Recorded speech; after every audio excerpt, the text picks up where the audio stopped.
What it do? Welcome to another new episode of Locked On Bucks. On today's show, a special crossover edition of the podcast with Mike Richman of Locked On Blazers, talking all things Damian Lillard ahead of his first return to Portland in an opposing jersey.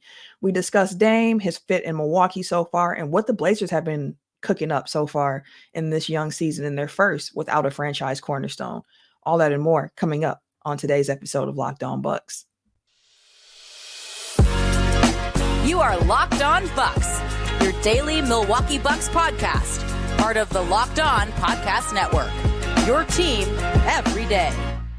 What up, world? You are listening to Locked On Blazers and Locked On Bucks, a crossover edition of the episode. I am Mike Richman, host of Locked On Blazers, joined by Camille Davis, host of Locked On Bucks. Camille, how you doing? I'm doing great this morning. You know, we got the Doc Rivers era off, although it started off on a loss. It's officially here. There's no more who is our next head coach going to be in question mark. So I'm just happy that we got that settled and we can continue to move forward. What a week in Buckland. Doc Rivers comes back. You play the champs in Denver on Monday night, and then Damian Lillard's return to Portland on Wednesday. Kind of a wild week to take over the job for your boy Glenn. Absolutely. And he truly is my boy. I have to say, I'm a Marquette grad as well, so I have a little extra love for Doc Rivers out here than some other people might. Oh, I would say that in terms of the most NBA world, I feel like people hate on Doc Rivers for the most part. So I'm glad to see he's got some support there in the Midwest. What I want to do today for listeners, for both listeners of our shows, you are Locked On Bucks and Locked On Blazers today, crossover edition. So thanks for listening wherever you are. Thanks for making this show your first listen. I want to talk about Dame's return. I want to talk about, the Blazers post Dame. We'll talk about the Bucks and half a year of Damian Lillard and then kind of the new era of the Bucks moving forward.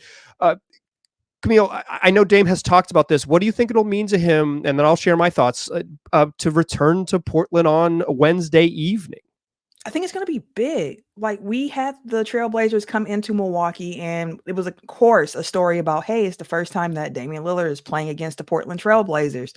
What is this going to be like? And Dame himself said, it didn't really hit me that bad because we were in Milwaukee for the game. I'm sure that when I get back to Portland, it's going to be a different feeling, a different scenario, because it'll be back in that arena, first time in the visitors' locker room. It'll be back in the same city, able to hit the same spots he used to hit, see some of the same familiar faces that he's used to seeing in the arena, the work staff, the fans who have season tickets.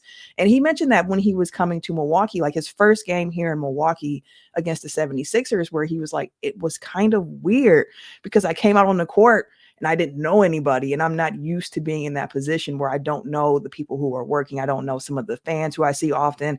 It just felt a little bit weird. So I think going back to Portland is going to open up a lot of different emotions for Dame. I'm sure there's going to be an amazing tribute video. I would expect that Blazers fans are going to be welcoming him back with raucous applause and just appreciation, because it seems like, although he did make that trade request, that Blazers fans have so much love for Dame at this point. It's not like when LeBron left Cleveland the first time, and when he came back, people were booing and burning jerseys. It doesn't feel like we're going to get that type of energy in Portland on Wednesday. No, I would say universally, I haven't talked to anyone who's like turned on Dame at any point. It'll be a big emotional thing. Like, I know that he has, spoiler, y'all, he has filmed a video thanking the community or whatever. So I'm sure we'll see that to some extent, and they'll probably do a big production. CJ McCollum returned last year, and it was this big, loud thing, and they introduced him last in warm-up so he could have that moment with the lights on and he could wave to everyone and they could cheer for him. And it was kind of odd, right? It was odd to have CJ back. Damian Lillard is like 200 times more important to the franchise than CJ McCollum, with all due respect.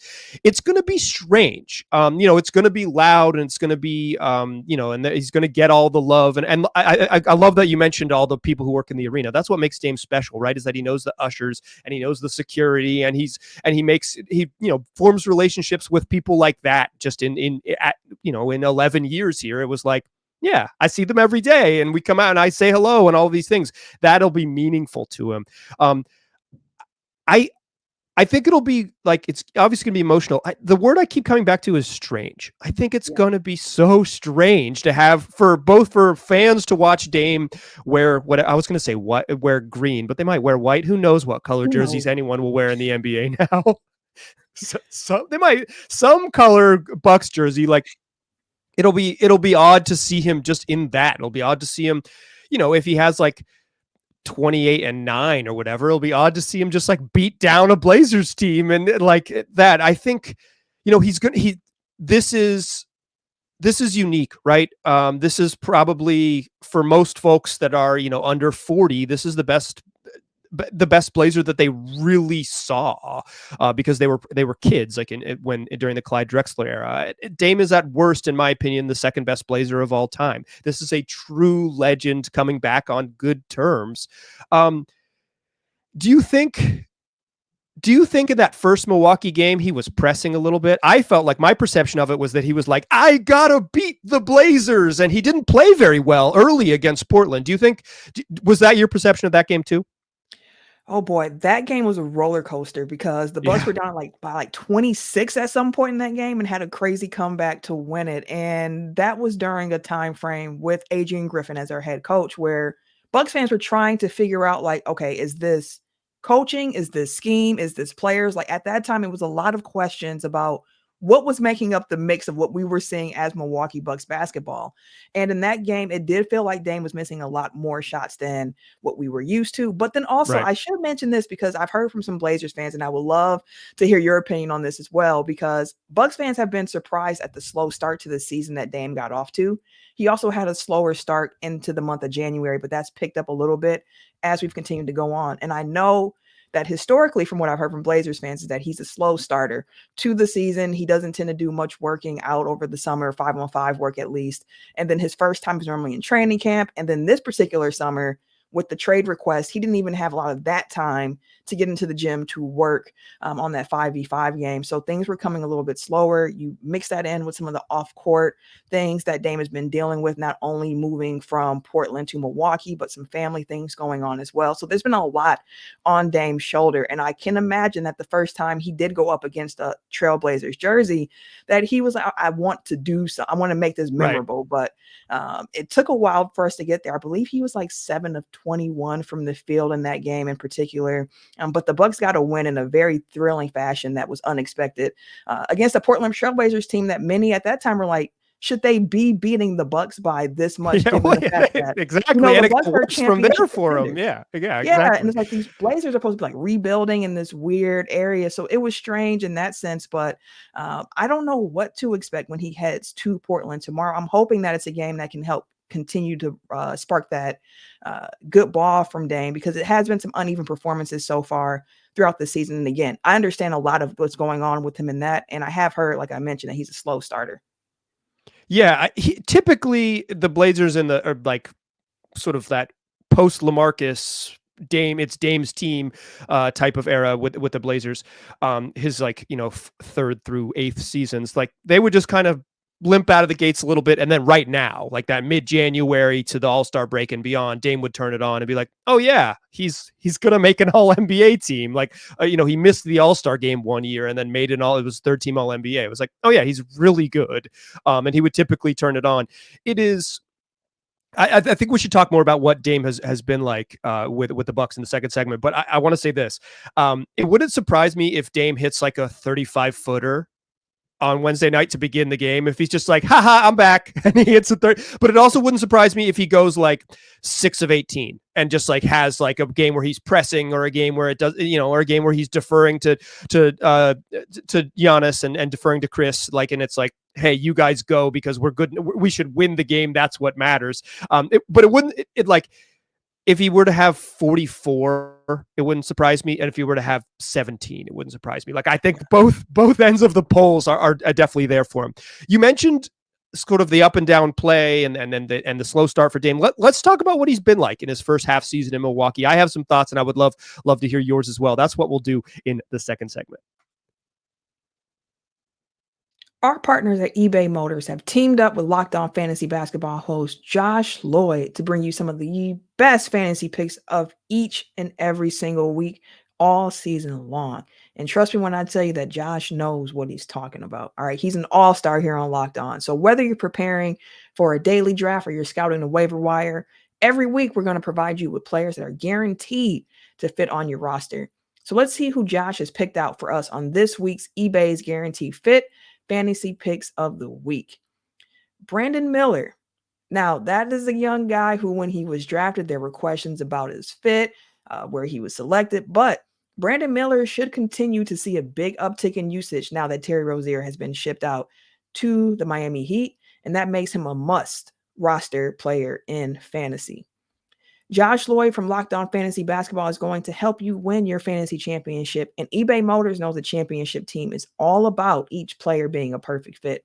That's the exact same with your vehicle. With over 122 million parts for your number one ride or die, you can make sure your ride stays running smoothly. Brake kits, LED lights, roof rack, bumpers, whatever your baby needs, eBay Motors has it. And I've been there before. My first car, we were together for like 10 years. Okay. And as time kept going on and more things kept happening, I wish that I would have known about eBay Motors, especially with eBay Motors having the eBay Guaranteed Fit. So with that, the part is guaranteed to fit your ride the first time, every time, or you get your money back. Plus, at these prices, you'll be burning rubber and not cash. So keep your ride or die alive at ebaymotors.com.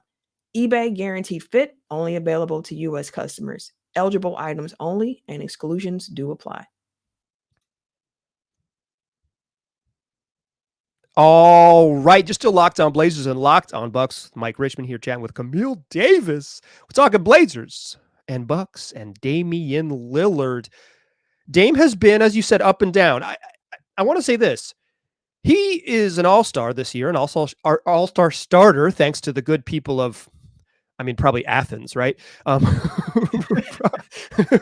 Probably Giannis Antetokounmpo's global reach helped him get the fan vote needed. But like, Dame has been, I think he was still going to make the all-star team regardless. Like, if he doesn't get voted in, I think he's been all-star level. I think he's clearly been one of the best guards in the East. Like, but he hasn't been Dame. Like that capital D, Damian Lillard, is this dude going to finish, top 5 in the MVP type of voting? Obviously, he was going to take a step back next to Giannis. But what is your perception after a little over half a season with Dame in the green and cream of Bucks colors? Yeah, it has been that because, heading into the season, you're seeing Damian Lillard, you're seeing Giannis Antetokounmpo. And the first reaction that I had when I saw this trade was made was, oh my goodness, the league is going to have trouble stopping this pick and roll between these two guys. And the early returns were, the numbers show that when they ran it, it was very effective. It's just that they didn't run it at a very high frequency, at least not as high as many fans or outside eyes thought the Bucks should have been, especially given how successful it is. And that's something with Doc Rivers coming in, which I know we'll talk about a little bit more, where he has said, I want to emphasize the two-man game between Dame and Giannis even more going forward than what has been used previously here in Milwaukee. And I think about that aspect of it, of like, I didn't see as much of that as I thought, but early returns on Dame, because he's someone who I've always enjoyed watching, but this is my first time being able to watch him night in and night out. First thing that shocked me, I did not know that man got to the free throw line that often. Yeah. Like, he is gifted at being able to use his body to draw contact and get to the line. He is also really good with how to decelerate and accelerate with his speed. Like, he's not someone who you look at and you think like De'Aaron Fox, like really quick or fast, but he is so masterful at the ability of being able to change up his speed at the drop of a dime that can throw defenses off crazy. He's great finishing at the rim. The mid-range game, I would love to see him take some more mid-range shots. And then we, of course, know the gravity that he creates by being a three-point threat the way that he is, being able to shoot from the logo Lillard. Like, it's a thing. And whenever we get some of those buckets, it's always exciting. And I was coming into the season like, I wonder what the usage rate's going to be, because Giannis is a very high usage rate player, especially to be a big, right? You don't normally see bigs with that type of usage rate. And I know Dame's was high. Both guys have seen them come down, but I know there is a subset of Bucks fans who want to see Dame's numbers increase. We have heard Doc Rivers say, like, we want the ball in Dame's hands a little bit more. We want to push it up to him a little bit more. And honestly, Dame he's still trying to get comfortable in this offense. And that's the crazy part of it, because the Bucks have had the second best offense in the league throughout the season. Yeah, and it still feels like there's a level to unlock. Like, it's still clunky at times. The ball doesn't move as well as you want to see. And there are still levels to unlock. And I think a lot of that comes with Dame and Giannis, and not even just that pick and roll combination pairing, but also running Dame with Chris, running Dame with Brooke.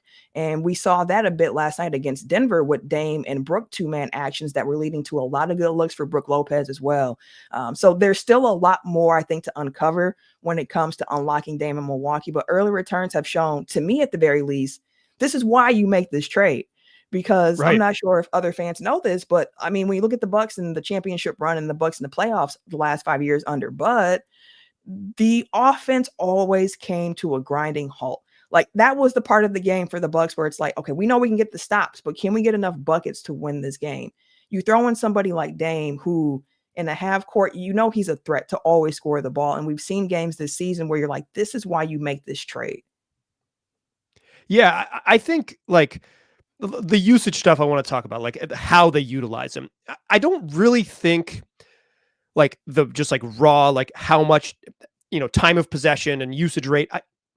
That's the life, dude. Like, you're going to play with Giannis Antetokounmpo on his team. Like, you're just going to have the ball a little bit less, which in theory is something that Dame has kind of wanted. He has mentioned in the past, like, I'd like to be able to play off the ball. And the Blazers kind of chased it for a lot of his career, first with Mo Williams way back in the day, first with like Ronnie Price and Eric Maynor for my real heads. But like, but eventually, with Evan Turner and with Mario Hezonja and with like, we're going to get this a big forward who can handle the ball and let Dame off the ball. And he was like, after obviously Evan Turner and Mario Hezonja are like maybe a slight step down from Giannis Antetokounmpo, just a little bit. Particularly Hezonja, they're pretty close. But like Dame has wanted that. It's been this like platonic ideal of I'm going to be off the ball. But what he is a pick and roll point guard. That's it's what he's most comfortable in, is what he's best at. So it's like, I think some of his struggles in Milwaukee, and he's shooting worse than he has. Like, the 3-point shooting is the really big thing that's down for him. But like, he's still getting pretty similar opportunities. Here's some numbers for you. This year, he's running 10 pick and rolls per game, 10.0, and he's 8th in points per possession. Last year, for the Blazers, he was running 11.1, which was the 4th most pick and rolls in the game. We're talking one fewer pick and roll a night. Like, it's really not that much. It's sometimes Giannis Antetokounmpo initiates, and then Dame has to run a later pick and roll on the clock. And it seems like on those possessions, from my eye, that maybe Dame is not as effective. But this is kind of what you signed up for. I mean, maybe not. He signed up to play for the Miami Heat, and so it isn't specifically what he signed up for. To me, the real difference in Dame in Milwaukee, from what I've watched, and you've watched all 45 games like really closely, and I've watched 16 or something like that. So I saw, yeah, it's certainly more than most other teams. But like, he's just had more stinkers. It isn't that his height, he doesn't get to the heights. It's just his lows are more frequent. He's had more games where it's like, wow, Dame kind of sucked tonight. And it's like, well, he wasn't very good. Like, and it's like you mentioned, like, they're number 2 in offense. The defense has been a problem, and I want to ask you about that. But like, they're leaving a little bit on the board. My perception of the Bucks is that they're underachieving, and then you look at the standings and they're second in the East. Like, they might win the freaking Eastern Conference. It's like a lot of teams would love to underachieve at this level. So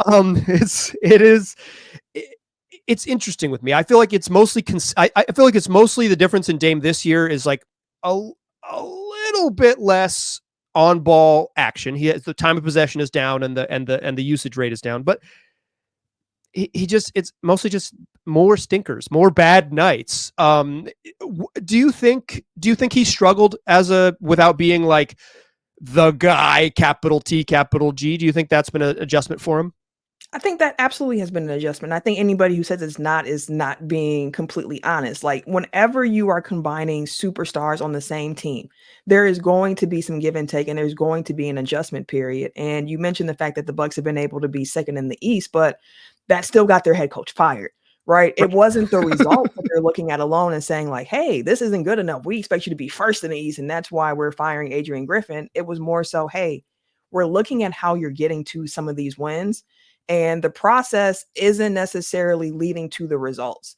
Like this team is finding ways to win regardless of the process. And we need to change the process because guys are still confused about assignments. They're still confused about scheme. They don't understand where they're at. You see guys with their hands up looking at each other too Brooke many Lopez times. throwing fits. Yeah, exactly. Exactly. So like a change had to be made, and it just shows again how the Milwaukee Bucks are really pushing all their chips in and saying, like, we don't have any time to waste. It's a sense of urgency here. And that's why they pulled the trigger to get Dame in the first place, because you have the opportunity to pair one of the greatest, NBA players of all time with another one of the NBA's greatest players of all time. And you have to try to make that happen. And of course, you take a hit defensively. We can definitely talk a little bit more about that. Swapping out Jrue Holiday for Damian Lillard, of course, changes how some things look on the defensive end, but it gives you such a higher floor offensively. And that's been the thing with the Dame experience where you're watching some of the games and you're like, man, like some of these are good looks, but they're not falling. Or you're like, hey, feels like Dame is pressing a little bit right now. Yep. Like you went up for this shot here, but maybe the ball should have moved a little bit more before the shot attempt was taken.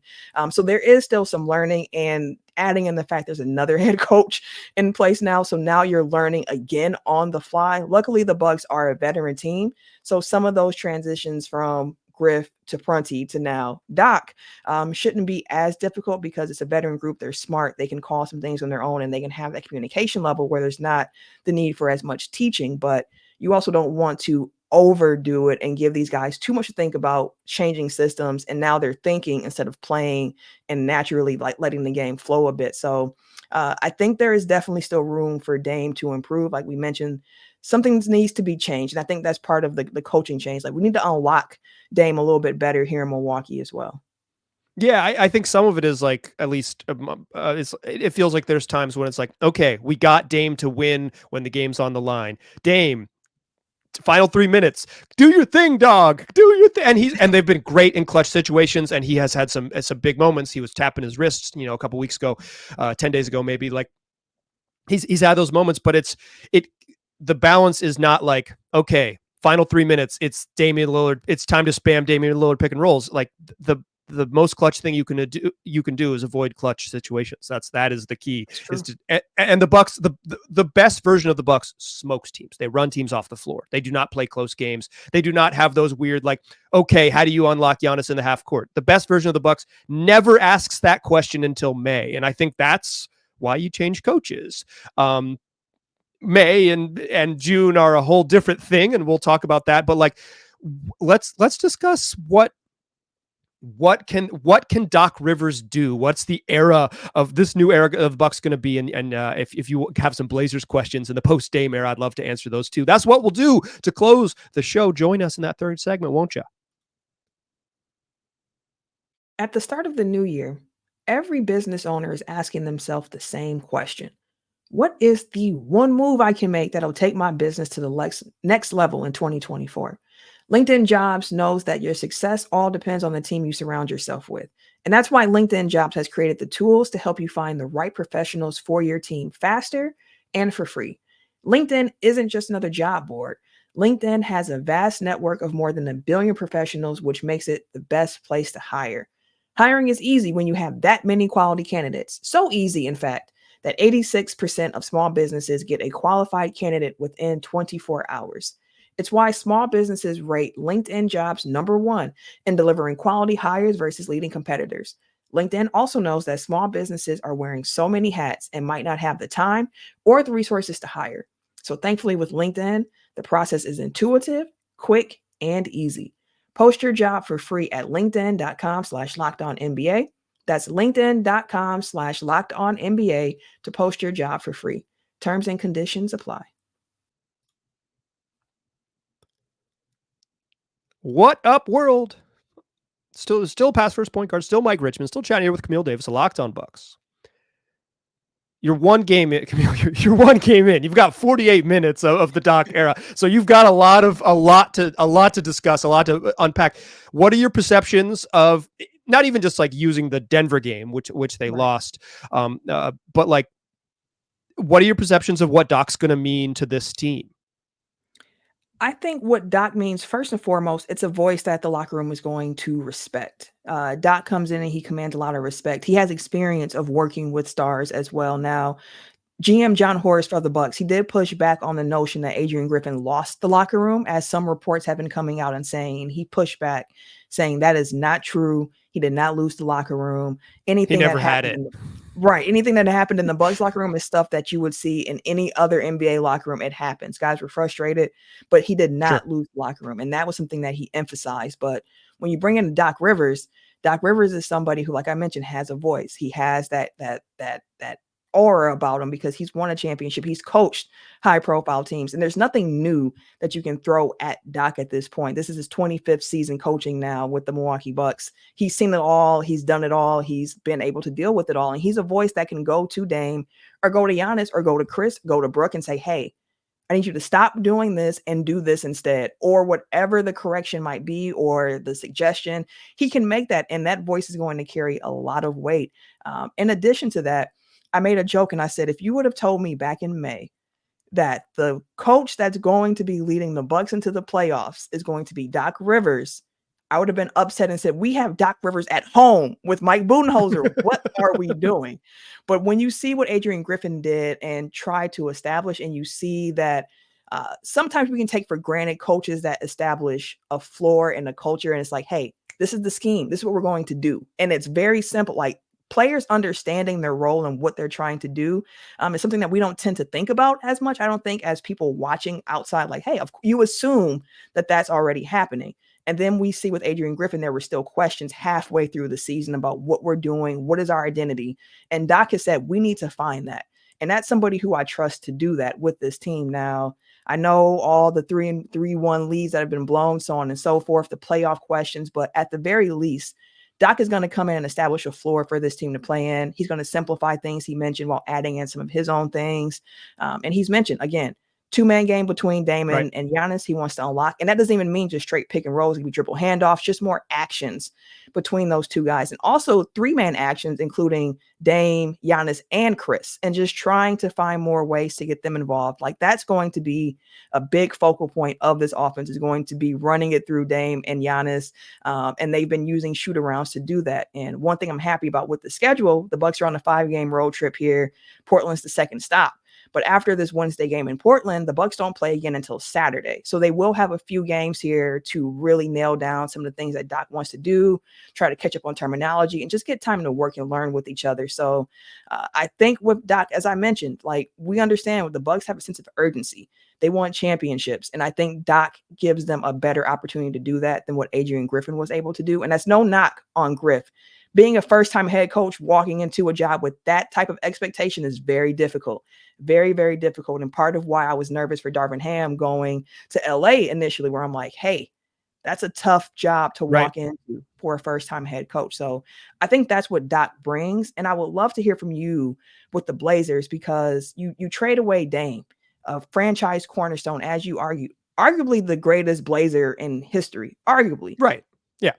How has this team, like, what stage of the NBA life cycle are the Blazers in right now? And how have things been going without Damon moving into a new era of what Blazers basketball is going to look like? You know, life cycle is a great term for it. I love that. They're germinating. Like, this is the early sprouts of it. And you don't know if this is going to be a big healthy plant or if it's going to need a little bit of miracle grow. I think the Blazers could use a little miracle grow in the form of nailing the next 2 drafts, but they're kind of still struggling for what their identity is. DeAndre Ayton took 10,000 years to get right, but he's looked over the last 4 games. He's looked really good. He hadn't scored more than 16 points in back-to-back games all season until the last 4 games, when he scored at least 18 in 4 straight games. Dude used to average 18 and 10. Like, and it just took him forever to figure it out. Their spacing is really bad, but also I think they didn't have a great idea for how to use DA, and then he got hurt, and then blah, blah, blah. Scoot Henderson's been bad. He's a 19-year-old who looks like a 19-year-old. And so if this was supposed to be, okay, they're drafting a young player that's like, has some professional experience and he's going to like take over the mantle from Damian Lillard, which was always kind of insane, but it's, and unfair, quite frankly, but like that hasn't come to fruition. He's there. They are now keeping him off the bench and avoiding his pairing with Anthony Simons at all costs, because they don't think those two dudes work together, and they don't.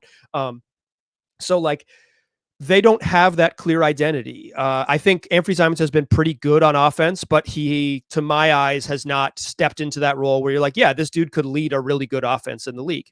He's been good, and if he had better teammates, I think he would be better. But he's shown some of his warts this season as well, as he's tried to figure it out. So they are in the nascent stages of a rebuild. Like they're probably 2 more seasons away from being a competitive basketball team. And that's, we're recording this a week before the trade deadline. That is like assuming that they make some moves here. So it has been I would say, very believable. Like, you trade Damian Lillard and you get back what you get back. I knew this team was going to be bad. At the beginning of the year on this very network, I did like the Blazers had to be in the bottom 5. Here are the 5 worst teams in the league season preview. And that's where they belong, baby. That's where they should have been. And they're going to end up with like the 6th worst record in the league. Like, I don't think the record is surprising or troubling or any of those things. It's just like here's what this team's going to look like next hasn't been defined yet. And some of it, I think what makes, as you mentioned with Doc Rivers, like the floor setting and the culture setting, some of it is just like the soft stuff, the soft magic of coaching is, I'm not sure that they have that sort of defined ethos and defined plan. And what I think Doc does well is maybe just the soft stuff, the ego massaging and the identity forming and those things. I'm not sure the Blazers have that with Chauncey Billups, who's coached a bunch of bad teams and hasn't really gotten the most out of them yet. You get bad players, you end up with a bad record. So that's some of that is not necessarily, the record is not necessarily Chauncey's fault, but I wonder how many players are currently on the team for the Blazers are part of the team when they get good. And I think maybe the Bucks went through this early, like in the early Giannis Antetokounmpo years. It was like, Giannis will be part of what's next. Are any of these other dudes going to be here? Right? Jabari Parker, Jared Dudley, the whole crew, Brandon Knight, the whole crew. It's like, how many of these dudes are going to be here when they get good? When, you've been around the Bucks for a long time, like, what was that process like to go from like, okay, we've got this good young player, what can we be like? And they went through some coaches to get there. From your eyes, what is that path like for a rebuilding team?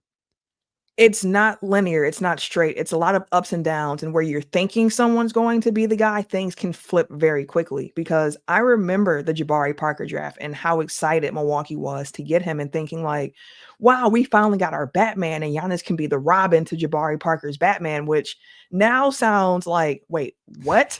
But that is how it was at that time. Like, people have to remember that when Giannis was drafted, everybody's like, who is this guy? People didn't even expect for him to get any minutes with the Bucks. They thought he was going to be stashed overseas. They weren't sure what to make of him. He didn't start right away. Right. It was a team that they thought were going to be good with a lot of vets, but injuries forced a lot of Giannis into action. As the season became lost, it was just kind of like, let these young guys play. And even back then, like at that point in their careers, Giannis and Chris were fighting over the same minutes. Like they were both slotted in as like a wing at that time period. So the two of them were battling over minutes. And now they formed a duo, years later with Giannis growing a little bit more, getting a little bit more bulk on them, a great, forward pairing. So I would say it's a lot of ups and downs where you think you might know where you're going, and then things continue to unfold and you're like, oh, well, actually this guy is the guy. And ironically enough, it was a game against the Trailblazers where Giannis dropped, I believe it was 44 at that time, a career high for him. And I was like, wow, I was like, we actually have a guy in Giannis. And it took a few years for me to really say like, he's got it. You saw the gradual improvement. But then once he came out in that season, I think it was the Mohawk season of the Giannis look, it was just like, this guy is special. And a lot of trades happened. Like, we thought that maybe Brandon Knight would be the point guard of this team, but then we made the Michael Carter Williams trade for him, and then that didn't work out, and you have to keep reconfiguring. So I would say that just, it sounds weird to say enjoy it because there's a lot of losing going on, but those years, the 15-win season with the Bucks here with Giannis and young Chris, it made the championship that much sweeter because you remember all of the games that it took to get there. You remember the vets along the way. You remember, like, as you mentioned, Jared Dudley, Zaza Pachulia. You remember Jared Bayless and all these guys who kind of came before and helped grow the young core that ended up being the Milwaukee Bucks. And there were a lot of heartbreaking losses before that too, before the Bucks were able to get over that hump to the Raptors, to the Celtics, and it happens. But just try to enjoy the ride for what it is, because when the payoff comes, and it will come, I say this as a Bucks fan who just saw their first championship of a lifetime. When it comes, it's special. Yeah, that's the non-linear thing is a great reminder, because I think the biggest lesson looking at other teams that build is like, sometimes you got to bail on on what the plan is. Like, hey, this was supposed to be it. It's not. Time to bail and keep going because of the bumps you mentioned. I think we did it, Camille. I think we did it. I think we did a good show. I think we can get out of here. But here's what you're going to do, dear listener. Come back tomorrow, because Dame plays in Portland, and on Locked On Bucks and Locked On Blazers, we'll have you covered with a full recap of that one. Game 2 of the Doc Rivers era, game 46 or something of the Scoot Henderson era. It's a whole bunch of fun. Camille, thanks so much for doing this. This was a blast. This was super enjoyable. Can't wait till the next time. Indeed. Come back and listen. Tell your friends. Like, subscribe, all of those things. Find us on all platforms, free wherever you get podcasts, and also on YouTube. We appreciate you listening, and we'll talk to you soon.